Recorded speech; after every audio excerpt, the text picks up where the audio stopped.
Dr. Lisa Morgan stared at the massive crystalline structure through the observation deck's reinforced window. The thing was beautiful in a strange way, like a frozen waterfall made of pure light. It stood 15 feet tall and nearly as wide, its surface covered in patterns that seemed to shift when she wasn't looking directly at them. The research station's lights reflected off its surface, creating rainbow patterns that danced across the walls of the containment chamber. 3 years.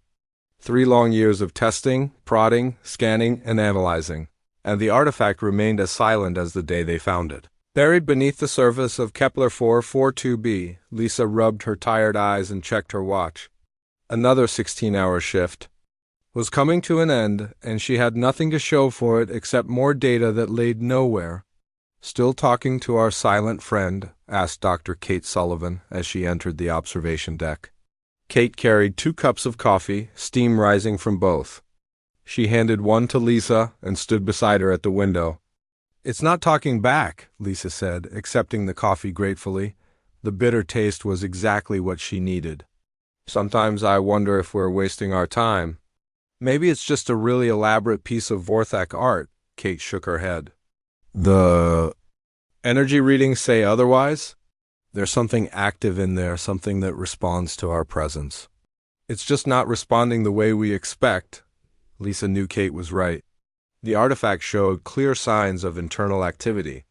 Energy flowed through it in complex patterns, and it generated a low-level electromagnetic field that their instruments could barely detect.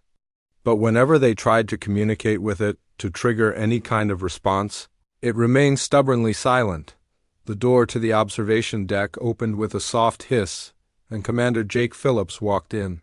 His military uniform was crisp as always, but Lisa could see the frustration in his eyes. The Colonial Defense Force had invested billions in this research project, expecting results that could help humanity against the Zephyrian Empire. Instead, they had what looked like the galaxy's most expensive paperweight. "Any progress today?" Jake asked, though his tone suggested he already knew the answer. "We tried quantum resonance patterns based on Vorthak communication frequencies." Lisa said nothing. "We also attempted to interface with it using the neural link technology from the Proxima research station." "Still nothing." Jake nodded slowly. "The brass is getting impatient. They want to know when we'll have something useful." Lisa understood the pressure. The war with the Zephyrians had been going on for 7 years now, and humanity needed every advantage they could get. The enemy had superior technology and numbers. If the Vorthak artifact could provide some kind of breakthrough, it might change the course of the conflict. "Give us more time," Lisa said.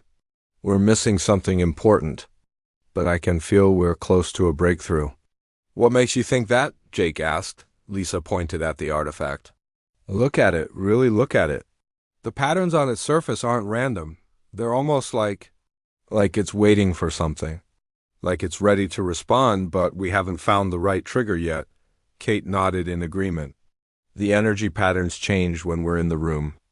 It knows we're here, it's aware of us, but it's not responding to our attempts at communication." Jake frowned.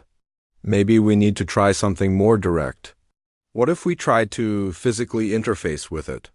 Send someone in there with a suit designed to make contact." "Too dangerous," Lisa said immediately. "We don't know what would happen if someone touched it directly. The energy readings spike whenever we bring any kind of probe close to its surface." "Then what do you suggest?" Jake asked. Before Lisa could answer, the station's communication system crackled to life. "Dr. Morgan to the communications center." "Priority message from Earth Command," Lisa sighed. Another report to file, another explanation of why they still had no results. "I'll be back in an hour," she told Kate and Jake. "Keep monitoring the artifact. If anything changes, anything at all, let me know immediately." As Lisa walked through the station's corridors, she passed other members of the research team. Dr. Mark Richardson was in the geology lab, still analyzing samples from the dig site where they'd found the artifact. Lieutenant Amy Parker was in the communications center, maintaining contact with the other research stations scattered across human space. Technician Ryan Hayes was in the engineering section, working on improvements to their scanning equipment, all of them were dedicated, skilled professionals who had been working on this project for years. All of them were frustrated by their lack of progress. Lisa sometimes wondered if they were approaching the problem all wrong. Maybe the artifact wasn't meant to be studied like a piece of technology. Maybe it was something else entirely. The communications center was busy when Lisa arrived. Amy Parker was at her station, surrounded by screens showing data streams from across the galaxy. She looked up when Lisa entered. "The message is from Admiral Johnson," Amy said. "He wants a full status report on the artifact project by the end of the week." Lisa nodded. "Another deadline, another demand for results they didn't have. I'll prepare something for him." "Any word from the other research stations?" "Station Alpha 7 thinks they've found another Vortex site," Amy said. "They're requesting permission to start excavation. Station Beta 3 is still analyzing the energy weapon fragments they found last month." Lisa felt a spark of hope. If other teams were making progress with Vortex technology, maybe there was something they could learn that would help with the artifact. "Send them our latest scans of the artifact. Maybe they'll see something we missed." Amy nodded and turned back to her screens. Lisa was about to leave when something caught her attention. On one of the monitors, she could see a live feed from the containment chamber. The artifact was pulsing with a soft, steady light. It had never done that before. "Amy, look at this," Lisa said, pointing at the screen. "When did it start doing that?" Amy looked at the monitor and her eyes widened. "Just now. I was talking to Station Beta 3 when it started. The light pattern is completely new." Lisa felt her heart racing. This was the first change in the artifact's behavior in 3 years. "Get Kate and Jake down to the containment chamber immediately. And have Ryan bring his portable scanners. We need to document everything." As Amy sent out the alerts, Lisa ran toward the containment chamber. Whatever was happening with the artifact, it was the breakthrough they'd been waiting for. She just hoped they could figure out what had triggered it before it stopped again. The artifact continued to pulse with its mysterious light, as if it was finally ready to reveal its secrets. Lisa reached the containment chamber just as Kate and Jake arrived from the other direction. Through the reinforced window, they could see the artifact pulsing with a steady rhythm of soft blue light. The patterns on its surface seemed more active, now swirling and shifting in ways they had never seen before. "How long has it been doing this?" Jake asked, his voice tight with excitement. "About 5 minutes," Lisa said, checking her watch. Amy said it started when she was talking to Station Beta 3. Kate was already connecting her portable scanner to the chamber's monitoring system. "Energy output is up 30% from baseline. The electromagnetic field is stronger too." "Whatever triggered this, it's definitely responding to something." Ryan Hayes came running down the corridor with his equipment cart. His face was flushed with excitement as he set up his scanners. "This is incredible. Look at these readings. The internal structure is changing. It's like the whole thing is waking up." Lisa felt a mix of excitement and nervousness. After 3 years of silence, the artifact was finally doing something. But what had caused the change? "Amy, can you hear me?" She spoke into her communicator. "I'm here, Dr. Morgan." Amy's voice came through clearly. "I need you to review everything that happened in the 5 minutes before the artifact started pulsing. Communications, system changes, anything that might have triggered this response." "Already on it," Amy replied. "I'm checking all the logs." Now, Jake paced back and forth in front of the window. Could it be responding to the communication with Station Beta 3? Maybe it detected the signal somehow. Kate shook her head. "The artifact doesn't have any external communication equipment that we can detect. And we've had thousands of communications over the past 3 years. Why would it respond to this one?" Ryan looked up from his scanners. "The pulse pattern is regular, every 2.3 seconds. Exactly, it's not random. It's like it's trying to communicate something." Lisa studied the pulsing light. There was something familiar about the rhythm, but she couldn't place it. "Try recording the pattern. Maybe we can analyze it for meaning." As Ryan worked on recording the light pattern, Lisa noticed something else. The artifact's glow seemed to brighten slightly whenever someone spoke. It was subtle, but it was there. "Everyone be quiet for a moment," she said. The team fell silent, watching the artifact. The pulsing continued, but it seemed less intense. Then Jake cleared his throat and said, "What are we looking for?" The artifact's glow immediately brightened. Lisa felt her heart skip a beat. "It's responding to our voices. Kate, say something." "What?" "Should I say?" Kate asked, and again the artifact's light grew stronger. "It doesn't matter what you say," Lisa said, excitement building in her voice. "It's responding to human speech. After 3 years of trying everything, it's responding to the one thing we never thought to test systematically." Ryan was frantically adjusting his equipment. The energy spikes match perfectly with vocal patterns. It's not just detecting sound waves. It's specifically responding to human speech. Jake stepped closer to the window. "What about recorded speech? Or computer-generated voices?" Lisa was already thinking the same thing. "Amy, can you play some recorded human speech through the chamber's speakers?" "Give me a second," Amy replied. Soon, a recording of Lisa's own voice from an earlier research log began playing through the chamber's speakers. The artifact continued its steady pulsing, but there was no increase in brightness.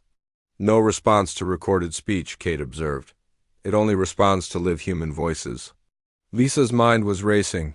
"Try the computer's voice synthesis system." A mechanical voice began speaking through the speakers, but again, no response from the artifact. Only when the team members spoke naturally did the light grow brighter. "This is amazing," Ryan said. "It's not just detecting sound or speech patterns. It's somehow recognizing live human speech specifically." "But how?" Jake frowned. "Maybe it's scanning our brain patterns when we speak? Some kind of telepathic detection?" Kate was studying her scanner readings. "The electromagnetic field changes when we speak. It's like the artifact is reaching out, trying to connect with us somehow." Lisa felt a chill run down her spine. What if it's not just detecting our speech? What if it's waiting for something specific? "Like what?" Jake asked. "I don't know," Lisa admitted, "but think about it. We've been treating this like a piece of technology. We've been scanning it, testing it, analyzing it. But what if it's not technology at all? What if it's something else?" Amy's voice came through the communicator. "Dr. Morgan, I found something in the logs." The artifact started pulsing exactly when I said hello to the communications officer at Station Beta 3. Lisa felt her breath catch. "Say that again." "I said hello to start the conversation with Station Beta 3. That's when the artifact began pulsing." The team looked at each other in amazement. Such a simple word, such a basic greeting, and it had triggered the first response from the artifact in 3 years. "That can't be right," Jake said. "We've said hello to each other thousands of times over the past 3 years." "But not to the artifact," Lisa said quietly. "We've never actually greeted it." Kate stared at her. "You mean it's been waiting for us to say hello?" "It sounds crazy, but think about it," Lisa said.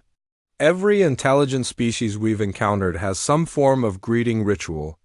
What if this artifact, whatever it is, has been waiting for us to acknowledge it properly?" Ryan looked skeptical. "An alien artifact that wants us to be polite?" "Stranger things have happened," Lisa said. "We've been approaching this as scientists studying an object. But what if we should be approaching it as people meeting another intelligence?"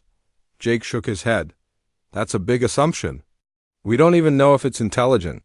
"The response patterns suggest it is," Kate said. "The way it reacts to our voices, the timing, the consistency, it's not random. It's purposeful." Lisa made a decision. "I'm going to try something." "Everyone stay quiet." She walked closer to the window and looked directly at the artifact. The pulsing light seemed to grow slightly brighter as she approached. Taking a deep breath, she spoke clearly and simply. "Hello, can you hear me?" The artifact's response was immediate and overwhelming. The pulsing light exploded into brilliant cascades of color that filled the entire chamber. Patterns raced across its surface like lightning, and a low harmonic tone filled the air. The energy readings spiked so high that Ryan's equipment began beeping warnings. Then, as suddenly as it had begun, the light show stopped. The artifact returned to its steady pulsing, but something had changed. The patterns on its surface were different now, more complex, more alive. Lisa stared at the artifact in wonder. I think we just made first contact. The silence that followed was deafening. Lisa stood frozen at the window, staring at the artifact that had just responded to her greeting with the most spectacular display they had ever witnessed. The patterns on its surface continued to shift and dance, more alive than they had ever seen them before. Did that just happen? Ryan whispered, his voice barely audible. Before anyone could answer, something extraordinary occurred. A voice, clear and distinct, spoke directly into their minds.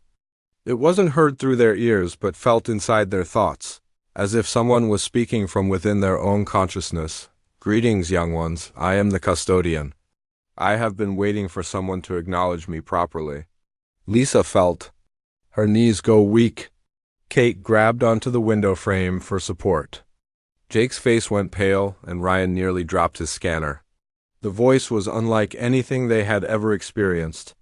It was ancient, profound, and filled with a wisdom that seemed to span millennia. You can hear me, Lisa managed to say, her voice shaking. I have always been able to hear you, the custodian replied. But you never spoke to me. You spoke about me, around me, but never to me. I have been waiting for someone to show basic courtesy, to acknowledge my presence as one intelligence greeting another. Kate found her voice. We didn't know you were intelligent. We thought you were just a machine, a piece of technology left behind by the Vorthek. The custodian's mental voice seemed to carry a hint of amusement. I am not Vorthek technology. I am far older than that young race. I am a creation of the ancients, the first species to achieve true transcendence in this galaxy. I have been waiting here for over 1,000,000 years. Lisa felt overwhelmed by the implications. 1,000,000 years? You've been waiting here for 1,000,000 years? Time moves differently for me, the custodian explained. I have been in a state of dormancy, waiting for a species that would pass the test. Many have found me over the millennia. The Vorthak discovered me 40,000 years ago. They studied me, analyzed me, tried to force me to respond. But they never greeted me. They never acknowledged me as a being worthy of simple courtesy. Jake stepped forward, his military training helping him regain his composure. What test? What are you testing us for? The custodian's presence seemed to fill the room. I am testing whether your species remembers the fundamental importance of acknowledgement, of greeting, of basic respect between intelligent beings. You see, young ones, the galaxy is filled with species that have achieved great technological advancement, but lost something essential in the process. Lisa felt a chill run down her spine. What did they lose? The ability to see others as individuals worthy of respect, the custodian replied. The Zephyrians, whom you are currently fighting, communicate only through hierarchical command structures. They have no concept of greeting equals because they see no one as their equal. The Vorthak became so focused on efficiency that they eliminated all casual social interaction. They spoke only to give orders or receive data. Kate was frantically taking notes on her tablet. But humans are different? Humans are different, the custodian confirmed. When Dr. Morgan approached me, she did not demand information or try to force a response. She simply said hello. Such a simple thing, yet it demonstrates something profound about your species. You still remember how to treat others with basic dignity. Ryan looked up from his scanner. But why is this important? Why does it matter if we say hello? The custodian's mental voice grew serious. Because the galaxy is about to face a threat that no single species can handle alone. The Devourers are coming, a force of pure entropy from the dark space between galaxies. They consume everything in their path, leaving nothing behind but cold vacuum. Lisa felt her heart racing. When? Soon, within your lifetime, the custodian replied. The only hope for survival is for the species of this galaxy to work together, to form an alliance unlike anything that has ever existed before. But such cooperation requires trust, and trust begins with the simple act of acknowledging others as equals. Jake's military mind was already working. You're saying we need to unite the galaxy against this threat? I'm saying that humanity may be the key to such unity, the custodian explained. Your species has a unique gift. You can see past differences of form and function to recognize the intelligence within. You greet strangers, you show kindness to those who are different from you. This is not weakness, as some species believe. It is your greatest strength. Lisa felt the weight of responsibility settling on her shoulders. What do you want us to do? I want you to help other species remember how to greet each other, the custodian said. There are 6 others like me scattered across the galaxy, each waiting for a species to pass the same test. Some have been waiting even longer than I have. If you can help those species learn to say hello, to acknowledge each other as beings worthy of respect, then perhaps we can forge the alliance necessary to face the Devourers. Kate looked up from her notes. How do we find these other custodians? I will provide you with their locations, the custodian replied. But be warned, each one presents unique challenges. The species that have found them are very different from humans. Some communicate through chemical signals, others through electromagnetic fields. Some have no concept of individual identity at all. Lisa felt both excited and terrified. This is bigger than anything we imagined. Indeed, the custodian agreed. The fate of the galaxy may depend on humanity's ability to teach others the simple art of greeting. Can you do this? Jake straightened his shoulders. We'll need to report this to Earth Command. This is beyond our authority to decide. I understand, the custodian said. But remember, time is not unlimited. The Devourers move slowly but steadily. Each year of delay means more worlds consumed, more species lost forever. Lisa looked at her team, seeing the same mix of fear and determination in their eyes that she felt herself. We'll do whatever it takes, she said, but we'll need your help. You shall have it, the custodian replied. But first you must understand what you are truly fighting for. The Devourers are not just a physical threat. They represent the ultimate end of all communication, all connection, all possibility of greeting another being. They are the silence that follows when the last voice in the universe falls quiet. The artifact pulsed brighter, and Lisa felt a deep sense of purpose settling over her. Humanity had been chosen for something greater than they had ever imagined, and it all started with a simple hello.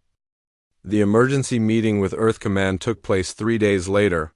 Lisa sat at the conference table in the station's main briefing room, surrounded by holographic projections of admirals, generals, and government officials from across human space. The weight of what they had discovered pressed down on her shoulders like a physical burden. Admiral Johnson, the head of Colonial Defense, leaned forward in his chair. Dr. Morgan, I want to make sure I understand this correctly. This artifact is claiming that humanity needs to teach alien species how to say hello? That's a simplified way of putting it, but yes, Lisa replied. The custodian believes that our ability to greet others with basic courtesy is what makes us uniquely suited to forge the alliance needed to face the Devourers. General Martinez, the head of strategic operations, shook his head. It sounds like fantasy. We're supposed to believe that saying hello will save the galaxy? Kate, who was sitting beside Lisa, spoke up. With respect, General, we've seen what happens when the custodian is greeted properly. The response was immediate and overwhelming. There's something fundamental about acknowledgement that we're only beginning to understand. Commander Jake Phillips stood and activated the main display screen. The custodian has provided us with the coordinates of 6 other artifacts. Each one is located in a different star system, and each has been discovered by a different alien species. The screen showed a galactic map with 6 pulsing points of light scattered across known space. One was in Zephyrian territory, another in the neutral zone between human and Altarian space. The others were in regions controlled by species that humanity had little contact with. This is problematic, said Director Chun from the Department of Alien Affairs. We're at war with the Zephyrians. We can't just walk into their space and ask them to participate in some kind of greeting ceremony. Lisa felt frustration building inside her. The custodian made it clear that the Devourers are coming whether we're ready or not. If we don't find a way to work together, everyone dies. Assuming this custodian is telling the truth, Admiral Johnson said, We only have its word about these devourers. We've never seen any evidence of them." The custodian's voice suddenly filled the room, speaking directly into everyone's minds. "Perhaps you would like to see evidence?" The officials around the table jumped in surprise. Several reached for weapons that weren't there. Lisa had warned them about the custodian's telepathic abilities, but experiencing it firsthand was still shocking. "I can show you what the devourers have done to other galaxies," the custodian continued. "But I warn you, the knowledge is not pleasant." Admiral Johnson recovered his composure first. "Show us." The room filled with images that seemed to come from nowhere and everywhere at once. They saw galaxies that were empty, their stars cold and dark. They saw worlds that had been stripped of all matter, leaving behind only empty space. They saw the remnants of great civilizations reduced to nothing more than scattered dust. "This is what awaits you if you fail," the custodian said. "The devourers have consumed 17 galaxies in the past billion years. They move slowly, but they never stop. They are already at the edge of your galaxy, beginning their work on the outer rim worlds." General Martinez looked pale. "How long do we have?" "If they maintain their current pace, they will reach the core systems in approximately 50 of your years," the custodian replied. "But they will accelerate as they consume more matter and energy. The outer colonies will be gone within 20 years. The room fell silent. Lisa could see the impact of the custodian's words on the faces around her. The threat was real, and it was coming whether they were ready or not. Director Chun was the first to speak. "Assuming we accept this information, what exactly are you proposing we do?" Lisa stood up. "We form teams to visit each of the 6 remaining custodians. We work with the species that have found them to help them pass the test. We build the alliance one greeting at a time." "And then what?" Admiral Johnson asked. "Even if we can get all these species to work together, how do we fight something that has destroyed 17 galaxies?" "The custodians have access to ancient technology," Lisa explained. "Weapons and defenses that were created by the first species to achieve transcendence. But they will only share this technology with species that demonstrate the ability to work together peacefully." Jake activated another display. "I've been working with the custodian to develop a mission plan. We would need 6 small teams, each with specialists in communication, xenobiology, and diplomatic protocol. The missions would be dangerous, especially the one to Zephyrian space." "What about the Zephyrians themselves?" General Martinez asked. "They're not exactly known for their diplomatic skills." The custodian's voice returned. "The Zephyrians are perhaps the most challenging case. Their rigid hierarchy makes it difficult for them to acknowledge equals. But they have found one of my siblings, and they have been trying to activate it for over a century. They are desperate enough that they might listen to reason." Lisa felt a spark of hope. "If we can help them succeed, it might be enough to end the war between our species. Or it might give them access to ancient weapons that they could use against." U.S. Admiral Johnson pointed out, "The ancient weapons cannot be used for conquest," the custodian explained. "They are designed to defend against the devourers specifically. They will not function against other living beings." Director Chun leaned back in her chair. "This is a lot to process. We're talking about fundamentally changing how humanity interacts with alien species. We're talking about survival," Lisa said firmly. "The custodian is offering us a chance to save not just humanity, but every intelligent species in the galaxy. All we have to do is remember how to be polite." Amy Parker, who had been quietly taking notes throughout the meeting, spoke up. "The custodian has been providing us with detailed information about each of the 6 species.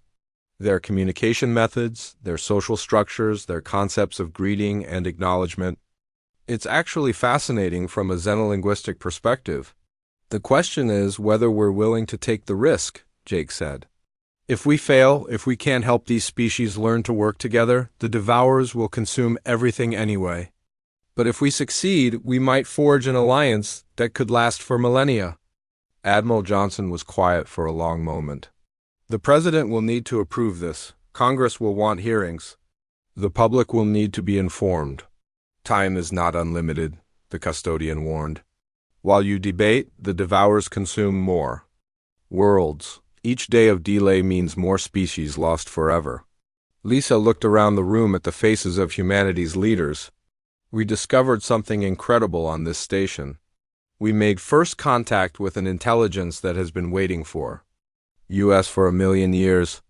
And all it took was saying hello? Maybe that's the lesson we need to learn.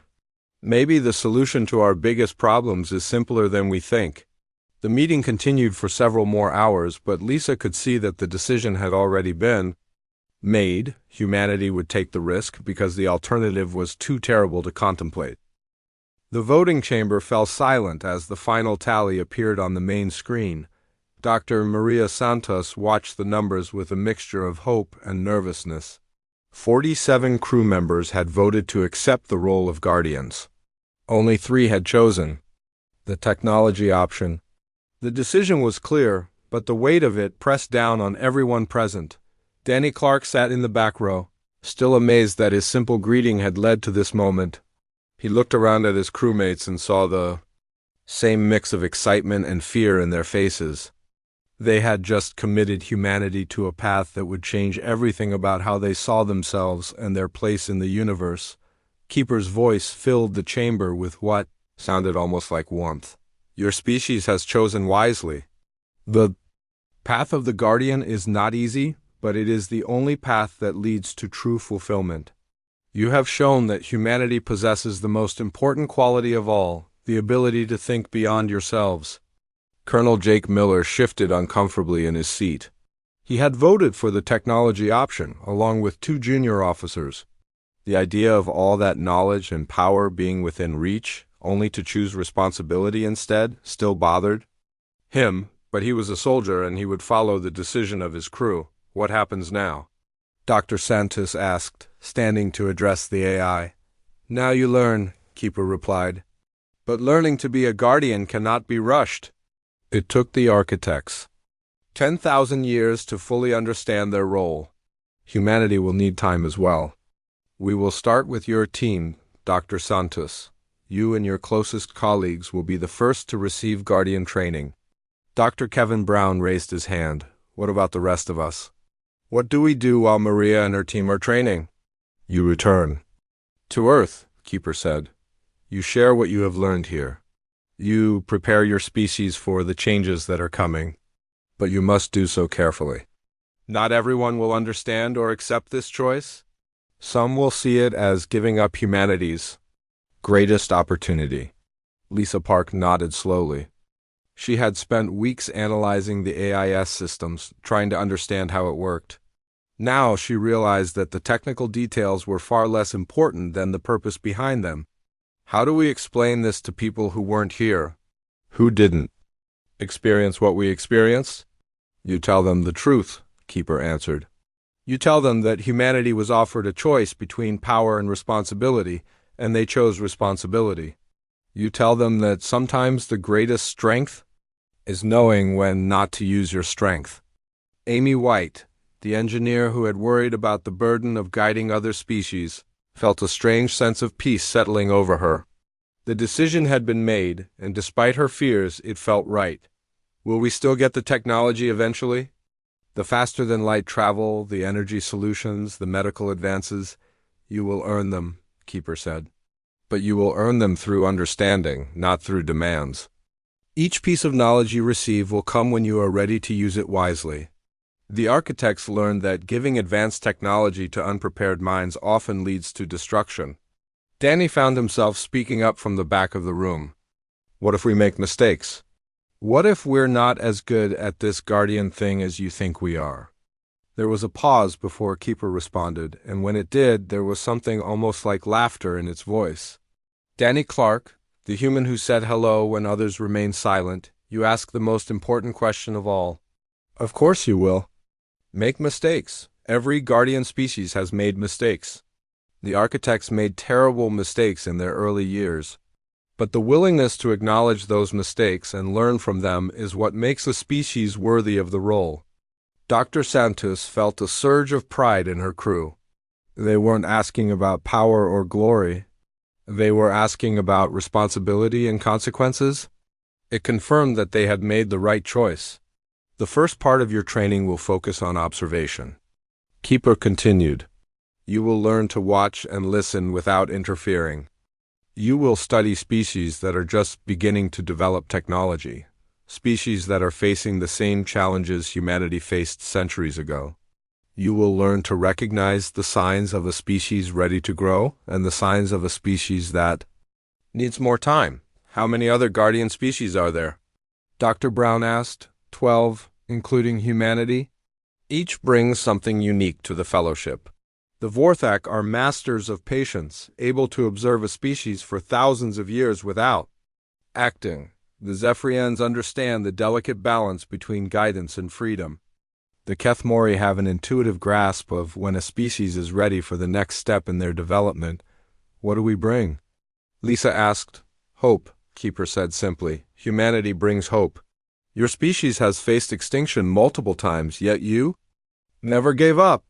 You have endured wars, disasters, and your own worst impulses, but you always found a way to come back stronger. You understand that growth is possible, that change is possible, that even the darkest moments can lead to something better. The chamber was quiet for a long moment as everyone absorbed this. Danny thought about his own life, about the struggles he had faced and overcome. He thought about humanity's history, about all the times they had stood at the edge of disaster, and somehow found a way through. There is something else, Keeper said. The Guardian Network has been dormant for centuries. Many of the AI constructs like myself have been waiting in silence, hoping that new Guardian species would emerge to help awaken the network. With humanity's acceptance, the network can become active again. Dozens of species that have been waiting for guidance can finally receive it. Colonel Miller leaned forward. You're saying that by making this choice, we're not just changing humanity's future. We're changing the future of dozens of other species. Exactly, Keeper confirmed. This is why the choice was so important. It was never just about humanity. It was about the future of life itself in this part of the galaxy. The weight of responsibility settled on the crew like a heavy blanket, but it was a good weight. It was the weight of purpose, of meaning, of being part of something larger than themselves. When do we start? Dr. Santos asked. We have already started, Keeper replied. The moment you made your choice, you became guardians. The training will deepen your understanding, but the essence of what you need to do is already within you. You proved that when Danny said hello, when you chose to see me as a being rather than a tool, when you voted to accept responsibility rather than power. Danny smiled, remembering that moment in the communications bay. He had been scared, confused, and alone. All he had wanted was to know if someone was there. Now he understood that someone didn't just mean another human. It meant any conscious being, any form of life that could think and feel and hope. The new horizon will be equipped with Guardian technology, Keeper continued. You will be able to travel to distant systems, to observe emerging civilizations, to be there when they need guidance. But remember, your greatest tool will always be the same one Danny used, simple human decency. The meeting continued for hours, with Keeper explaining the basics of Guardian protocols, the network of AI constructs scattered throughout the galaxy, and the careful process of evaluating emerging species. But the most important lesson had already been learned. Sometimes the most advanced beings in the universe were advanced not because of what they knew, but because of how they treated others. As the crew finally dispersed to prepare for their return to Earth, Danny lingered in the communications bay. He looked out at the stars and wondered how many other species were out there, waiting for someone to say hello. Soon he would be one of the voices saying it.